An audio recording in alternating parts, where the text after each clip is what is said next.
Next up we have Jose Crossa, who's going to talk about genomic prediction incorporating genotype by environment with pedigree markers and environmental covariates.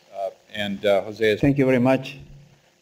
Many thanks to Rajib for the invitation. It's always good to be in ICRISAT. It's like being in my other home.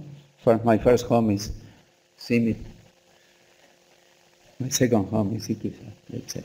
Anyway, we will talk today about some things that we've been doing on genotype by environment interaction in CIMMYT.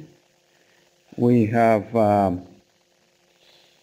been doing this for the phenotypic data, and now with genomics we try to see if we can use and exploit G by E in order to improve accuracy on the predictions. The outline is, G by E, should we ignore it, reduce it, exploit it, use it? We try not to abuse it, because sometimes we might confuse the G by E with the sampling strata that you have in experiment, and that is not good. Also, I like to briefly describe the model that we've been using for genomics and also incorporating environmental covariates. I will show results for 4 case studies, very simple ones, standard multi-location trials. And then I will take some time to show some results with the permission of Joseph Bejene, a breeder in Africa, Maize, in the Maize program, that has a very interesting project on genomics. And I'd like to show these results because I think that that will tell us if genomics, at least for some cases, works or doesn't work.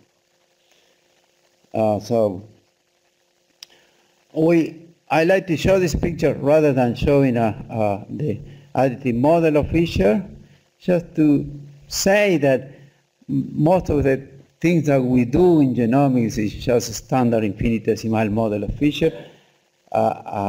This is Fisher. I don't know if you recognize this guy. It looks like Fred Van Egwick, but it's not Fred. This other guy looks like the grand-grandfather of Rajib, but it's not. This is Henderson, and this is OK, Oscar Kemper. And that's most of the things that we do now is what these guys were doing so many years ago. And the thing that Henderson did was just to put the infinitesimal model into a matrix, a very nice matrix, a vector form in animal breeding. To emulate the Fisher model using molecular markers, the only thing that we do is just to say, well, this is the genomic value is equal to all these, regressions or summations, where the W's are the pedigree relationship, or their genomic relationships, or the codes of the marker, 0, 1, 2, or -1, 0, 1. And this is the summation, so the genetic value is just the summation of all these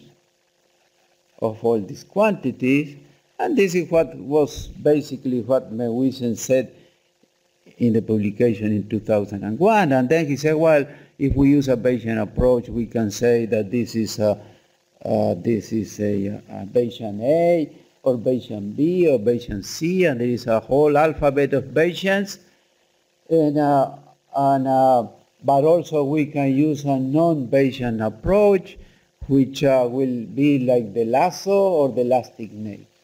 All these models that have been used in genomics so far, they lead to a completely extraordinary shrinking estimate of the marker effect, which is the only way to do it in order to have a good prediction of the total signal. Okay? That's the reason why it's very, very clear that any of these models are very good for GWAS, right? None of these are good for GWAS, as the way they stand right now. Having said that, then, all the models that we work so far, or most of them in predictions, are exactly emulating the Fisher model, the pedigree model and the genomic model. Now, how to incorporate G by E into the genomic prediction? We try to incorporate G by E into a single model, elements of the model in G by E, along with pedigree and marker relationship. The pedigree will capture the between family, the markers will capture the within family, exactly as the breeders do. We will use, two different sort of prediction problems. We predict basically newly developed genotypes that haven't been evaluated in any site in any year. This is the most difficult prediction, this one here. This is a very difficult prediction. But we use relationship between sites and between genotypes in order to do this prediction. And then we predict the genotypes that were tested in some environments and not tested in another environment. We call this is the cross-validation 1, and this is the cross-validation 2, the second one. So these are the cross-validations. We have the cross-validation 1 that we try to predict all the individuals in line 1 and in line 4 across all the environments. We assume that this can be done if these guys are related to these guys. If 1 and 2 is related to 3 and 4, otherwise it will be an almost impossible task. But then in this one, we have some individuals in some environments, others individuals in another environment. This is an easier prediction, this is a more difficult prediction. We have this paper in 2012 where we use the pedigree, we use genomics, markers, and pedigree and markers in a with data, a typical historical S with data of CIMMYT. And these are the prediction accuracy when we have a C1, which means we predict 30% of the genotype that never have been seen in any place, and the CV2, which is an easier, like I said, an easier prediction. And you see that when you put the pedigree in genomic, you get an increase in the prediction accuracy due to the fact that, like I said, the pedigree will capture between families and the markers within families. How to assess G by E? We estimate genetic correlations. The correlations summarize a collective action of genes and environmental conditions, regardless how different the regions of the chromosomes are. We do like an average, across all genes and all regions. There is a gene by environment, there is a region of the chromosome by environment, and finally there is a G by E. In theory, the magnitude and sign of the interaction between gene and environment conditions will be different from different genes. Thus, the environments will modulate the genes, will shape the gene's action somehow. Highly dimensional data information. At this point in time, we have, like Gary mentioned, modern genotyping technologies, modern sequencing technologies, molecular marker information has become highly dimensional. We have much more number of markers than the individual. We run into the problem of a large P and a small n, which is a statistical problem, it's not a breeding problem. But this is the way we have massive data sets at the moment. But also we have information system that can capture environmental signals every minute of the day.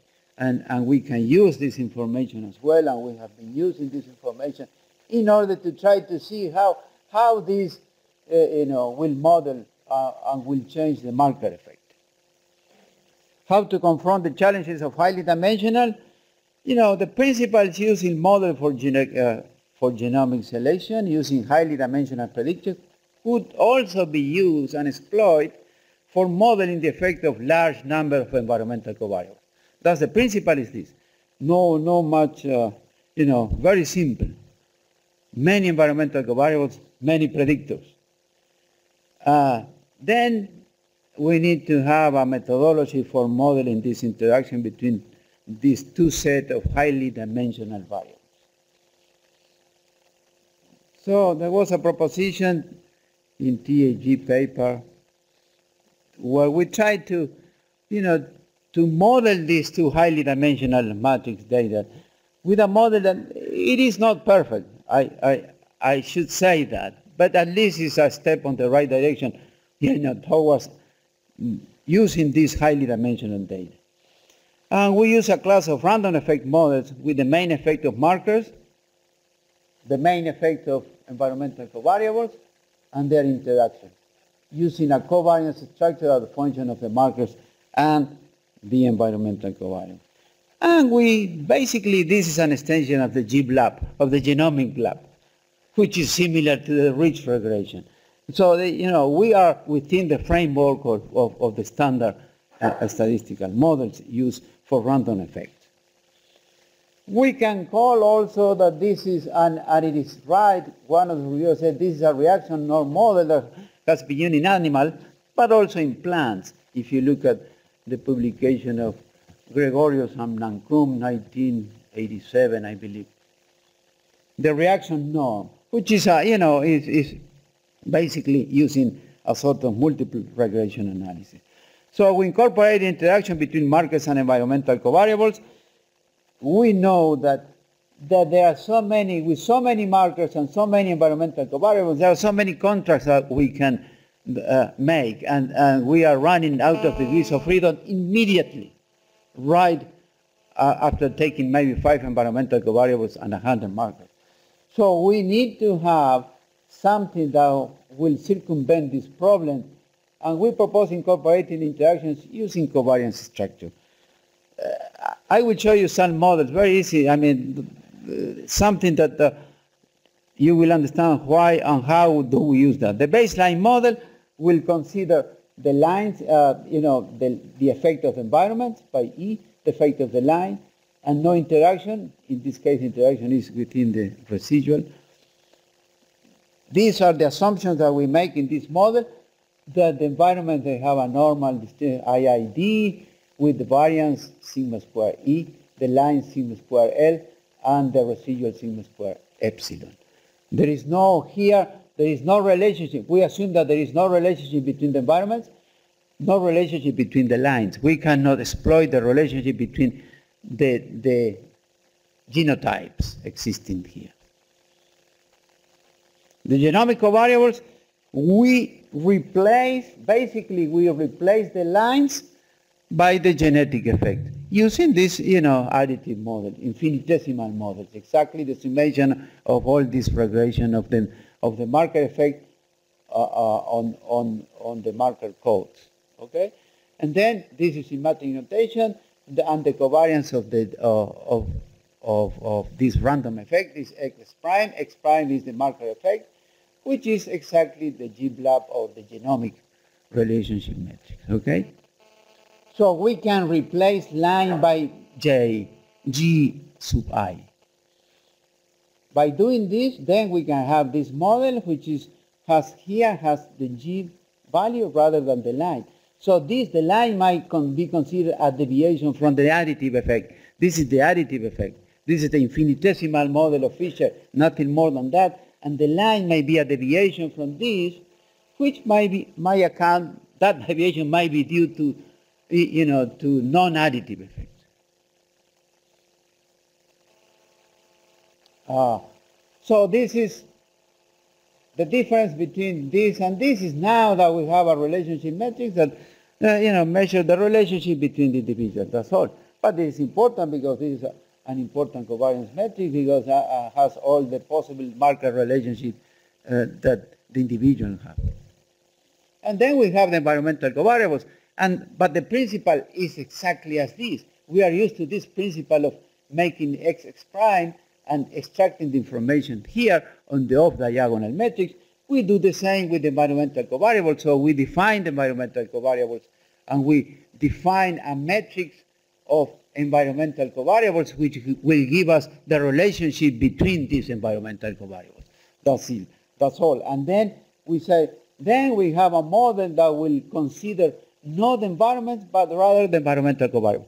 Of course, environmental covariables, they are very imperfect. They are measuring, maybe 10 kilometers from the field where the crop was there. Yes, of course. And most of the time, the environmental covariables are not going to explain more than, at the most, maybe 10% of the environment. but it's something, it's a data set that we can use. Therefore, we might end up with a model that instead of having the environment, we'll have the environmental covariables, and instead of having the lines, we'll have the marker effect. Okay? And now the model has this relationship between the environmental covariables, the relationship between the genotypes, and then the residual. Now, we said, well, but you can have a model like this that has environmental covariables, individuals, the genotype, and then the residual. And what is the interaction? Then, what happened? Then the residuals here. And well, now we have a more complex model where we have all this relationship between the environmental covariables, the relationship between the genotypes, and so forth. When we add the interaction, we need to add the interaction there. I hope if the interaction is important, then we define the interaction in this manner. This is a product between the genotypes and the environmental covariables. And this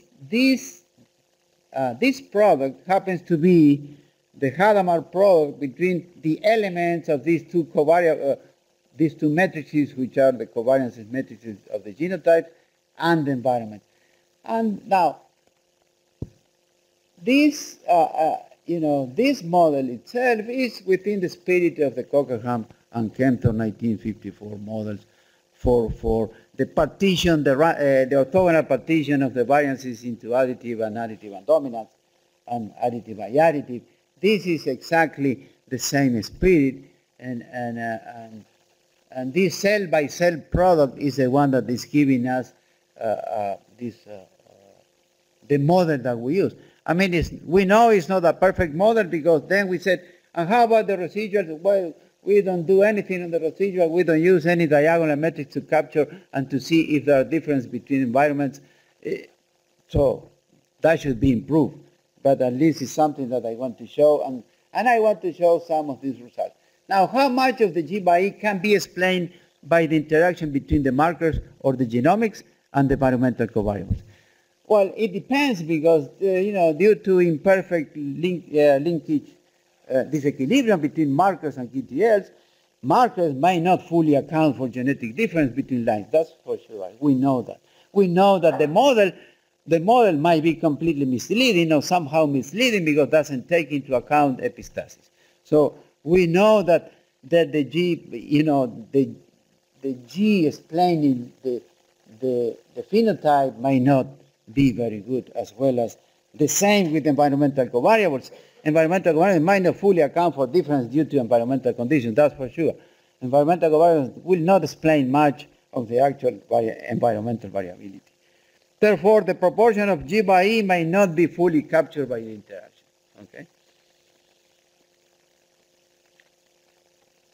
So I'll show you 4 case studies in various Maize and with genomic data we have in CIMMYT. The first one, well, actually the first one is not in CIMMYT. This is a data set that has records on wheat, markers, and environmental covariables from Arvalis, because Arvalis was the one having a project with Gustavo in Alabama on developing these models. We have all these data sets, these records. We have 139 commercial wheat lines tested in 8 years in various locations within the northern France. And there were a total of 340 location by year combination. And these were regarded as environment. There were a total of 130 environmental covariables that we used for 5 different cycles of the crop, phenology cycles of the crop. Lines were genotyped with about 3,500 SNPs. And we analyzed grain yield. And again, this is in this paper in TAC. This is a prediction accuracy. We have the two validations, the CB1 and CB2. The CB1 is something that we did not see 30% of the lines there in any environment. Okay, so what are these? These are the models. This is a model that considers only environment and line. This is a model that considers environment and the markers. This is a model that considers environment lines and environmental covariables. W is for the environmental covariable. G is for the genomic relationship. All these four models are considered only main effects and different combinations, right? This model has the main effect of environments, genomics, environmental covariables, and G by E.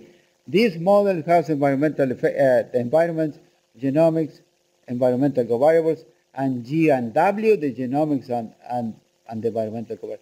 And this is a more complete model. We tried many different models. These are the ones that seem to be working all right. These are the estimates, the correlation going from 0 up to 0.211 when we put this full model here, which is something not really bad, knowing that we should predict 30% of the total of the genotype. This estimate is much easier, as you can see, because here we see some lines in some environments, or year by location combination, and we didn't see others. So this is always an easier prediction. So these results, they look interesting.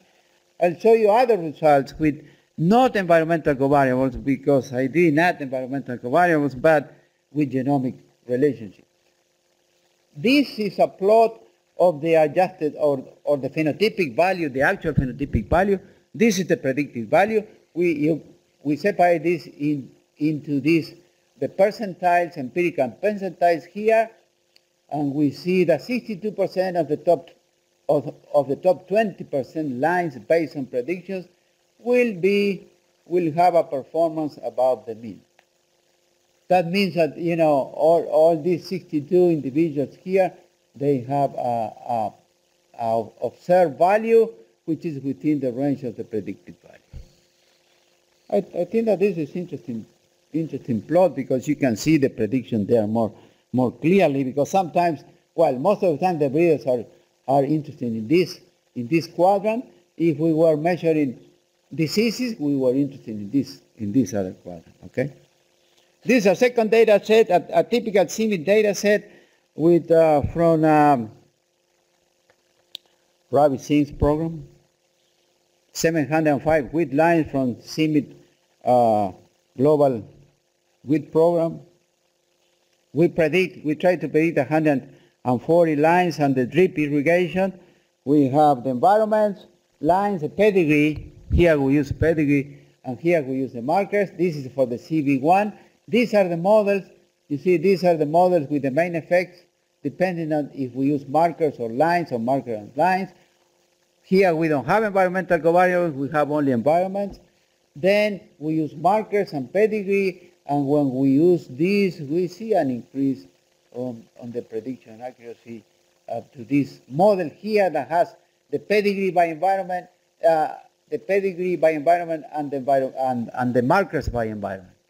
That gives 0.661 the prediction. For CV2, you don't see much increase on the prediction when you add interaction, because I think that this is, at least for CIMMYT, where the lines are highly related,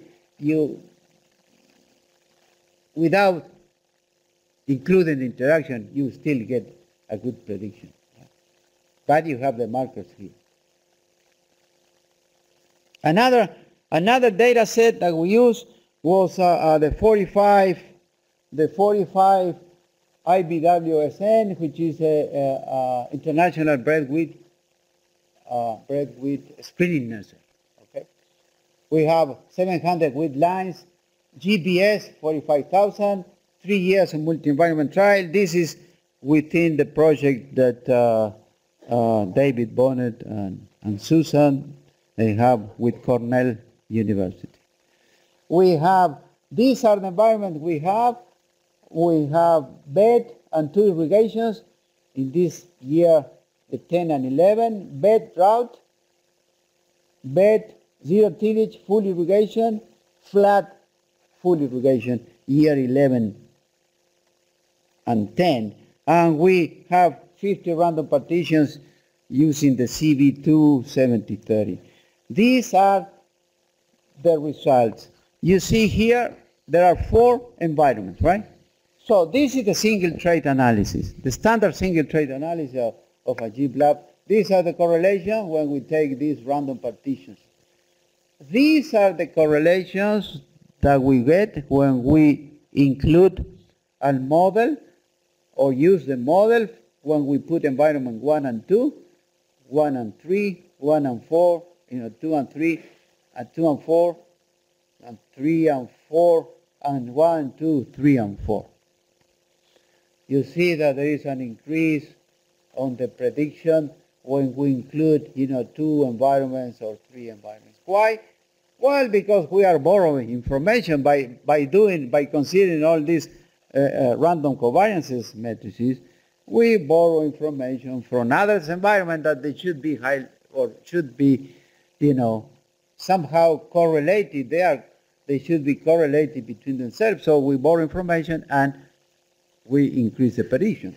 This not always happen, but many, many times in Oregon, this happens. And this is exactly the box plot of this when we have a single environment prediction, multiple environment prediction. And this is the ratio between the correlation between multiple environment and single environment. Another data set, and the last data set I'll show here, is one Maize biparental, something that Gary mentioned before. This is one biparental. We have about 24 biparentals Maize populations, which we have done a lot of work on that. We have around 200 F2 by tester evaluated, well, for this evaluated in 3 optimal environments, but we evaluated in 3 optimal environments, 3 drought environments most of the time, okay?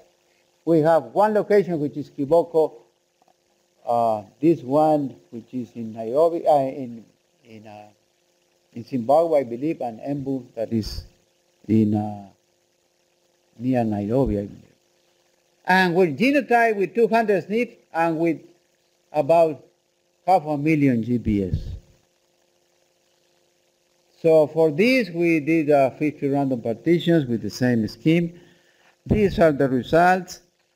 So for these biparental populations, these are the correlations within environment. These are typical accuracies that you get in a biparental Maize population, right?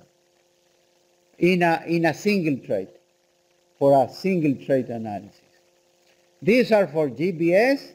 These are for SNP. You see, there are very similar results, very similar accuracy using GBS than SNP. But there is a tendency on the GBS, to be a little bit higher than the SNPs across in the multi-environment results. Again, these results here show that when we use a multi-environment trial, we can make use and borrow information from the correlation between these 3 sites, and then improve the prediction when this is possible. And this is exactly the same box plot that we have for Kiboko, one location when we use a single trait analysis and multiple trait analysis. We have a quite increase in accuracy. Okay? Now,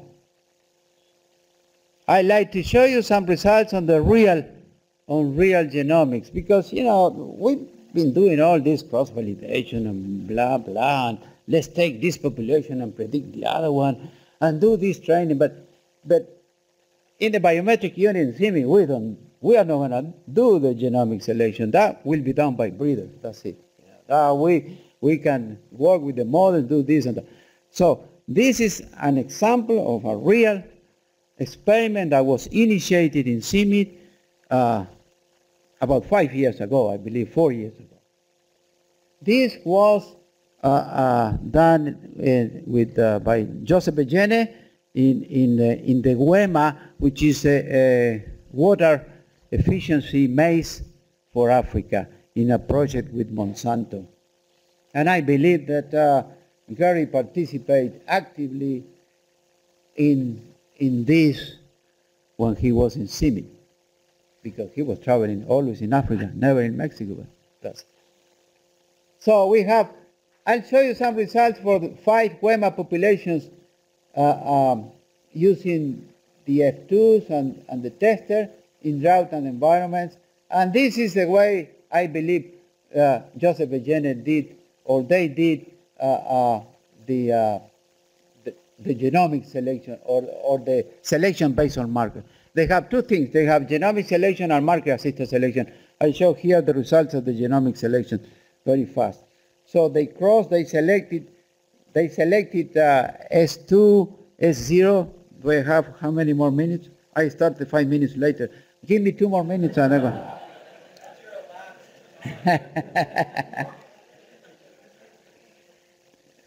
Because this is very interesting. So let's say they have the 200 F2 families, cycle 0, they select based on phenotypic data, because here we have the phenotypic data.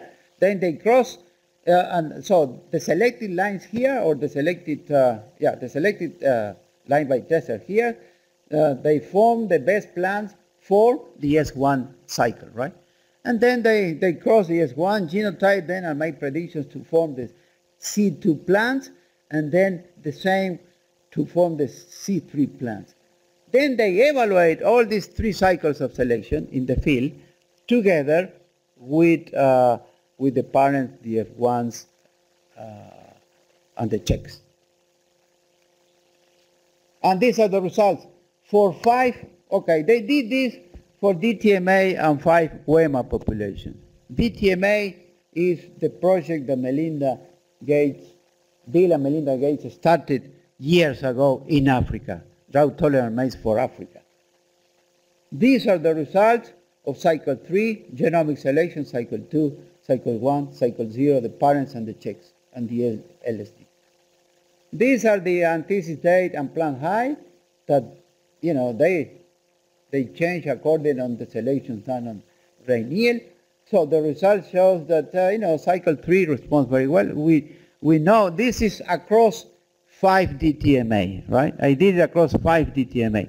But we have, for the 5 DTMA, we have exactly the same results. That shows that genomic selection works well. It might not be different than from cycle 0, but it is here, but not in other cases. But you see that the genomic selection gives rise to good grain yield under drought environments without much change on the maturity and the plant height. This is 5 DTMA populations. These are 5 WEMA populations.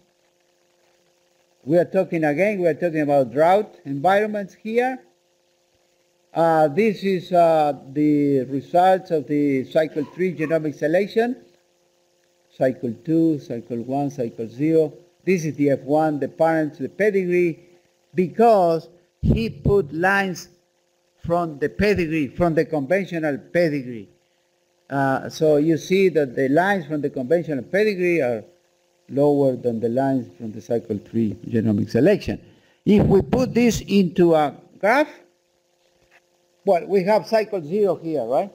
We have cycle 1, cycle 2, cycle 3. I separate these because the actual genomic selection is here. It's not here. This is a phenotypical marker selection from cycle 0 to cycle 1. Now from cycle 1 to 2, 2 to 3 is pure genomic selection or marker-assisted selection. But this particular case is genomic selection, which means using all 200 markers. Now, how many years to complete these 3 cycles? These 3, about 2.5 cycles in 1 year. This is what Joseph told me.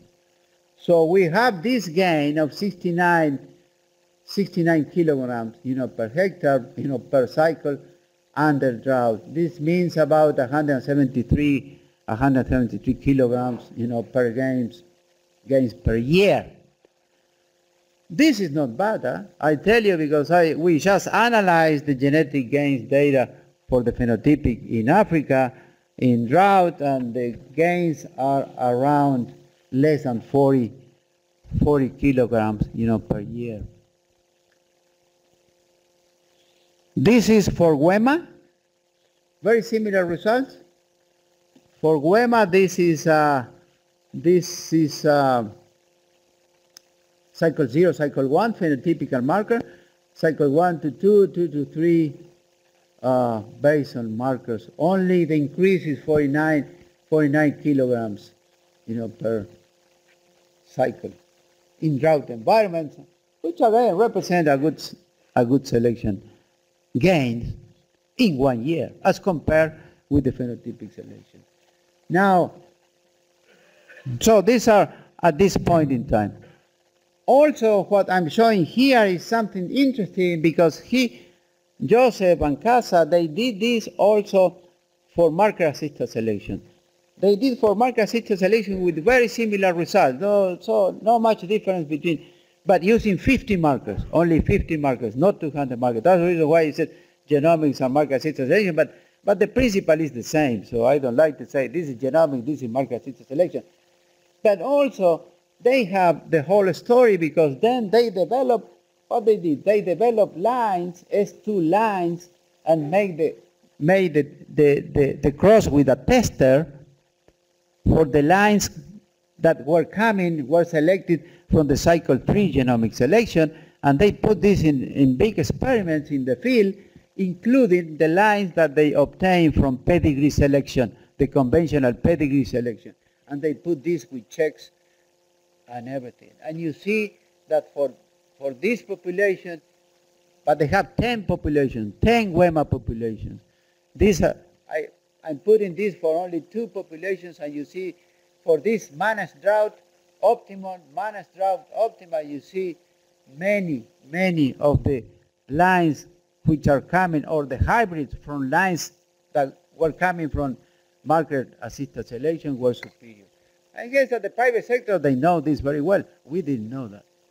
But this, I guess, this is the first time we know up to the last moment, because these hybrids will be released to the farmers. And up to now, that marker-assisted selection, genomic selection, they work well under optimal and drought environments. I think they're putting all this together in a paper. So their conclusions is a model G by E by means of random covariance matrices increased prediction of unobserved genotypes. The joint use of marker and environmental covariates with model G by E increase prediction accuracy by exploiting the information of relative and correlated environments. Models can be improved. This is important because, these models should be improved. And rapid cycling of genomic selection in F2s, in maize breeding, works. There are many people in CIMMYT work in here. We work and receive advice always and discuss with Dan Gianola and with other guys in Mexico at the Colegio de Postgraduado. And, but also the Maize program has been a big supporter on all the work that we do in biometric on this, the WIT as well, and the Cornell and CIMMYT Bill and Melinda Gates Foundation has been also doing and struggling a lot with the CIMMYT data. I know that Jeff has struggled a lot, Julie has struggled a lot, and Mark Sowers as well, but I think that, this has been a good relationship. And thank you very much.